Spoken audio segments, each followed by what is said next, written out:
Hi friends, welcome to my channel. My name's Fiddle. Today we'll be making wood paneling out of poster board, fabric wallpaper, and something that resembles wall plaster. And there are two scavenger hunt links down in the description box, one of them for the final pieces of Madeline's house, just in case you missed it, and then the other one will be for the materials that we use in this one. Okay, are you ready? Let's go. The first thing we're going to make is the wood paneling because it's the quickest, but it also kind of takes the longest because you need so much of it.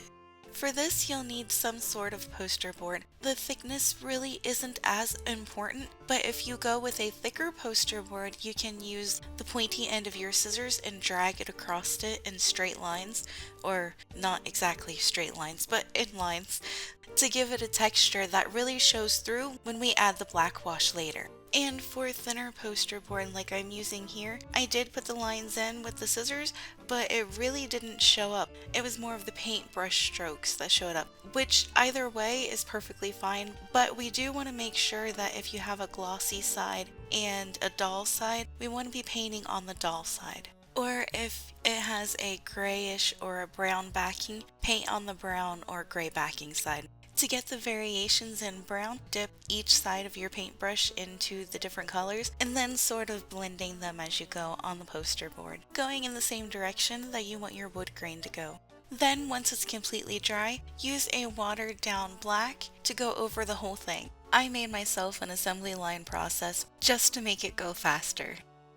Once it's completely dry, we're going to flip it over and draw our lines, but make sure you're drawing your lines the same direction as your wood grain. I made 90% of my strips 1 inch wide and the rest of it in 1/2 inch. The 1 inch is for the flooring and corner trim, and the rest of it is for wall paneling and window trim. And finally, we can cut all of our strips out.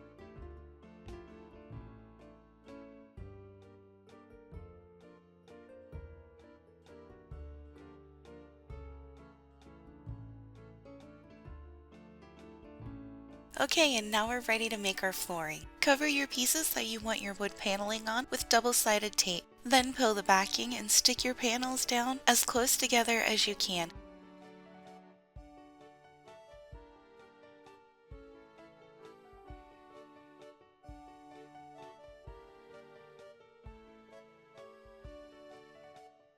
Once you've gotten your area covered, set it aside. We'll come back to it later and I'll show you how I filled in my gaps. But for now, we're going to move on to wallpaper. While I was working on the first floor, I was also trying to plan ahead for the other floors. I knew that I didn't want to go the poster board and stencil method this time because the wallpaper in Jack's bedroom has so much detail in it. A stencil wouldn't work with that fine detail. A stamp could, but I couldn't find any that matched well enough. So I went completely left field and found this fabric in my stash and decided this was gonna be it. I've held on to it for quite a while now, so I'm glad I finally get to use it. Okay, what we want to do is lay our fabric down over a piece of plastic, and if we can, hold it down with some clips. Then mix up a small bit of watered down glue. We'll say 2 parts glue, 1 part water. Then just paint it on like paint. We want to give the whole thing a thin layer that will help stiffen it and make sure it doesn't come unraveled. Set it somewhere out of the way until it completely dries. Then when it's ready, peel it off the plastic.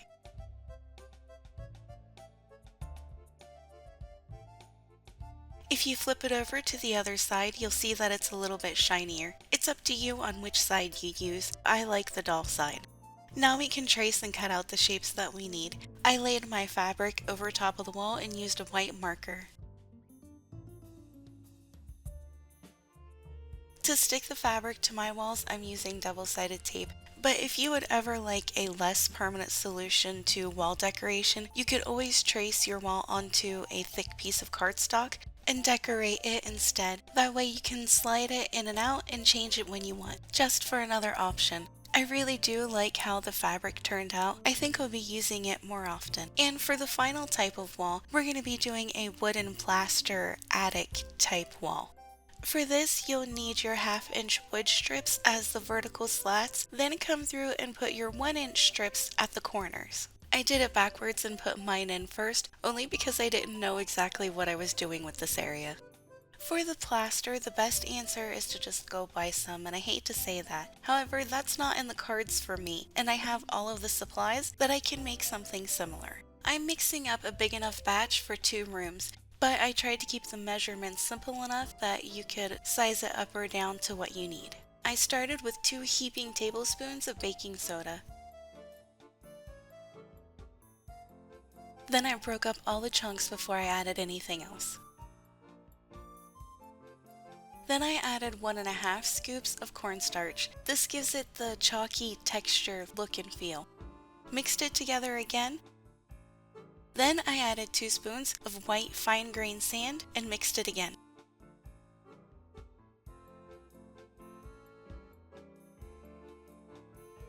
Next is 1 cup white glue.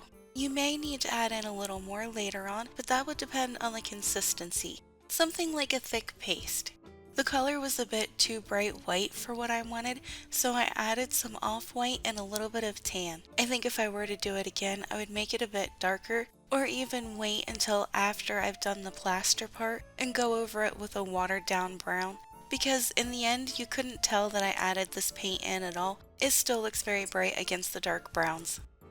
Okay, it took me a little while to figure out the best way to apply this stuff. I couldn't find either one of my palette knives, and I didn't want to take the time to make something out of plastic, so I started with a crappy old paintbrush.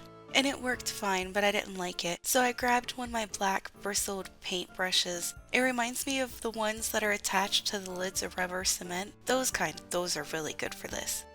But anyway, we want to do more of a dabbing than a brush stroke painting type thing. Gobs are good in this. We want to have gobs here and there because it makes it look a little more realistic and definitely gives it more detail.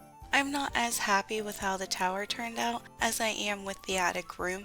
Because I put the corners in first and not my slats, I had to cut my slats a bit shorter, and some of them there are gaps. And to help fill those gaps and make it look cohesive, I had to do that line of paint across my wood, and I really didn't like it. With the attic, I did not have that problem because I did the inside slats first and then put the corner pieces in. It turned out much better. And with that, it brings us to the end of our tutorial. I hope this gives you ideas for your next project, or you join along in building this house with me. In next tutorial, we'll be putting the whole house together, except for the pillars on the first floor. I'm still working on those. And a huge shout out for my 2 Patreons, Jen and Ginger. Thank you so much, and I'll see you next time.